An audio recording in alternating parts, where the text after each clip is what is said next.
Hello viewers, আসসালামু আলাইকুম। প্রতিদিনের মতো আজও আপনাদের মাঝে মজাদার একটি মাছের রেসিপি নিয়ে হাজির হলাম। আমার আজকের রেসিপি হলো চাইনিজ ম্যান্ডারিন ফিশ রেসিপি। এজন্য আমি কোরাল মাছের ফিলেট নিয়েছি 1 পিস। প্রথমে এর মধ্যে দিয়ে নিচ্ছি সয়া সস 1 টেবিল চামচ পরিমাণ, ফিশ সস দিয়ে নিচ্ছি 1 টেবিল চামচ পরিমাণ, ভালো করে দিয়ে নিচ্ছি। এরপরে এর মধ্যে আদা ও রসুন বাটা দিয়ে নিচ্ছি 1 চা চামচ পরিমাণ। এখন সাদা সিরকা বা ভিনেগার দিয়ে নিচ্ছি 1 চা চামচ পরিমাণ। লবণ দিয়ে নিচ্ছি মাছের মধ্যে স্বাদ মতো। মরিচ গুঁড়ো দিয়ে নিচ্ছি 1 চা চামচ পরিমাণ। এবারে সবগুলো উপকরণ মাছের সাথে খুব ভালো করে মাখিয়ে নিচ্ছি। মাছটা খুব ভালো করে মাখাতে হবে। আমি মাছটা আগে থেকে খুব ভালো করে ধুয়ে নিয়েছি। এবারে খুব ভালো করে মাখিয়ে এটাকে রেস্টে রেখে দিব 30 মিনিটের জন্য।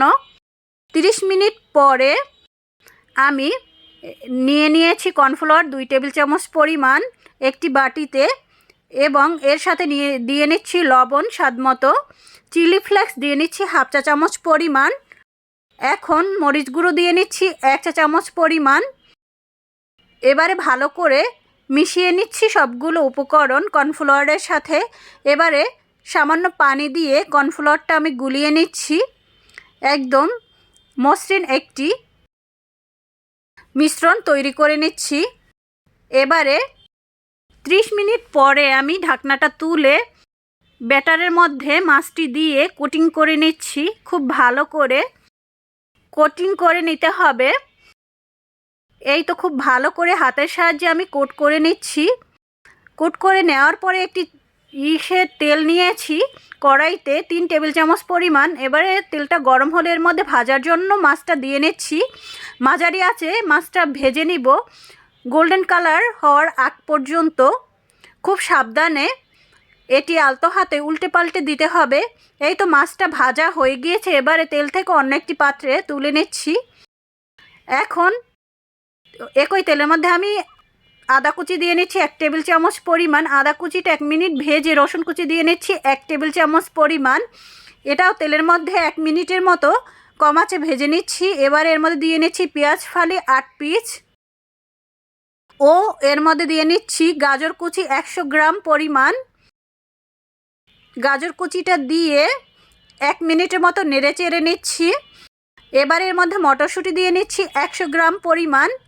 মটরশুঁটিটা নেড়ে চেড়ে জাল করে নিচ্ছি। এবারে আমি একটি সস তৈরি করে নিব। এজন্য সয়া সস দিয়ে নিচ্ছি 2 টেবিল চামচ, ফিশ সস দিয়ে নিচ্ছি 2 টেবিল চামচ পরিমাণ। এবারে সাদা ভিনেগার বা সিরকা দিয়ে নিচ্ছি 1 টেবিল চামচ পরিমাণ। চিনি দিচ্ছি 1/2 চা চামচ পরিমাণ। এবারে টমেটো সস দিয়ে নিচ্ছি 1 টেবিল চামচ পরিমাণ। এখন খুব ভালো করে সসটা আমি মিলিয়ে নিচ্ছি। এই তো সসটা তৈরি হয়ে গিয়েছে। এর মধ্যে চিলি ফ্লেক্স দিয়ে নিচ্ছি 1/2 চা চামচ পরিমাণ। এবার নেড়ে চেড়ে চিলি ফ্লেক্সটা মিশিয়ে নিয়েছি। এখন গোলমরিচ গুঁড়ো দিয়ে নিচ্ছি 1/2 চা চামচ পরিমাণ কড়াইতে। এবারে বানানো সসটা আমি দিয়ে নিচ্ছি সবজির মধ্যে। এবারে নেড়ে চেড়ে 1 মিনিটের মতো জাল করে নিচ্ছি সসটা একদম রেডি। এখন সসের মধ্যে দিয়ে নিচ্ছি বাঁধাকপি কুচি 100 গ্রাম পরিমাণ, কাঁচামরিচ ফালি দিয়ে নিচ্ছি 4 পিস। এবারে নেড়েচেড়ে মিশিয়ে নিচ্ছি। টেস্টিং সল্ট দিয়ে নিচ্ছি 1 চা চামচ পরিমাণ। পেঁয়াজ পাতা দিয়ে নিচ্ছি 50 গ্রাম। এবারে নেড়েচেড়ে খুব ভালো করে মিশিয়ে নিচ্ছি। এখন এর মধ্যে কর্নফ্লাওয়ার দিয়ে নিচ্ছি 1 চা চামচ পরিমাণ লিকুইড। কর্নফ্লাওয়ারটা আমি গুলিয়ে রেখেছিলাম আগে থেকেই। এবারে এর মধ্যে দিয়ে নিচ্ছি ভেজে রাখা মাছটা দিয়ে খুব ভালো করে একদম নেড়ে চেড়ে উল্টিয়ে নিচ্ছি। আলতো হাতে মাছটা উল্টাতে হবে এবং 2-3 মিনিটের মতো আমি জাল করে নিচ্ছি উচ্চ তাপে, যাতে মাছের ভিতরে সসটা খুব ভালোভাবে ঢুকে যায়। এই তো তৈরি হয়ে গেল দারুণ স্বাদের মজাদার চাইনিজ রেস্টুরেন্ট স্টাইলে ম্যান্ডারিন ফিশ রেসিপিটি কেমন লেগেছে অবশ্যই কমেন্ট করে জানাতে ভুলবেন না। সবাই ভালো থাকবেন। আল্লাহ হাফেজ।